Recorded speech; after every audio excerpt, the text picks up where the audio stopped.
राजमाता राणी हिराई महोत्सवाचा कार्यक्रम या ठिकाणी आदिवासी विभागातर्फे आयोजित करण्यात आला होता आणि या कार्यक्रमात सुरुवातीपासून कुठेही राजशिष्टाचाराचं पालन झालं नाही।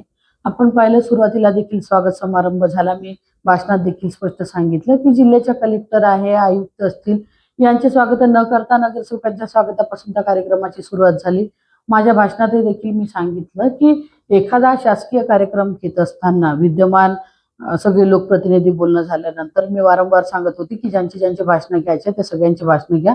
नंतर मी बोलली की पालकमंत्री त्या ठिकाणी बोलत, पण ज्या पद्धतीचा सगळा भाजपाचा कार्यक्रम असल्यासारखे सगळे बॅनर पोस्टर या ठिकाणी आपण पाहिले असेल की 25 लाख रुपये हे सांस्कृतिक विभागातर्फे या ठिकाणी या कार्यक्रमाला मंजूर झाले। नंतर महापालिकेने 15 लाख रुपये दिले, वैयक्तिक पालकमंत्र्यांनी 10 लाख रुपये या कार्यक्रमाला दिले आणि शहरात अख्खे बॅनर असे की सुधीर भाऊ मुनगंटीवार यांच्या प्रयत्नामुळे 15-25 लाख रुपये या ठिकाणी हे मंजूर झाले। पण कोण जरी प्रयत्न केले असेल पण शेवटी पैसे हे सांस्कृतिक विभागाने या कार्यक्रमासाठी दिले। मग एखाद्या कार्यक्रमाचं श्रेय घ्यायचं तर कुठपर्यंत घ्यायचं? आपण बाहेर देखील पाहिलं असेल, कार्यक्रमाच्या बाहेर त्यांची प्रचाराची जे व्हॅन त्या ठिकाणी एलईडी लागलेली होती, ते व्हॅन त्या ठिकाणी लागलेली होती। सगळे भाजप ते आल्याच्या नंतर म्हणजे विद्यमान या क्षेत्राचे आमदार किशोरभाऊ आले तेव्हा देखील नाही, पालकमंत्री आल्यावरती ज्या पद्धतीनं बँड वाजा किंवा आदिवासी नृत्य त्या ठिकाणी सादर करण्यात आलं ते जिल्ह्याचे पालकमंत्री, आम्हाला ते मान्य आहे, पण आमदारासाठी नाही, खासदार म्हणून मी आल्यानंतर देखील नाही।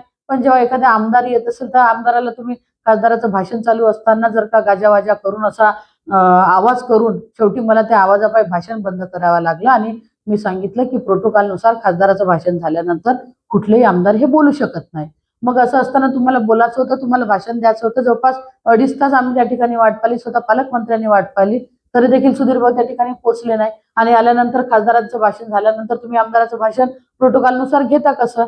याच्या संदर्भात मी आता लोकसभा अध्यक्षाला एक प्रिव्हिलेज देखील टाकणार आहे आणि राजशिष्टाचाराचं उल्लंघन या ठिकाणी केलं म्हणून आयुक्त असतील, कलेक्टर यांना देखील पत्र दिलं। पण भविष्यातही अशा पद्धतीचं राजशिष्टाचाराचं उल्लंघन घेऊन जर का कुठलाही शासकीय कार्यक्रम, म्हणजे आपण पाहिला की वैयक्तिक आमचे देखील कार्यकर्ते त्या ठिकाणी होते, विद्यमान आमदारांचे कार्यकर्ते होते, इतरही लोकप्रतिनिधीचे कार्यकर्ते होते, पण कोणाचं नाही। आम्ही सांगितलं की शासकीय कार्यक्रम आहे, फक्त नगरसेवकांचा सत्कार त्या ठिकाणी झाला पाहिजे।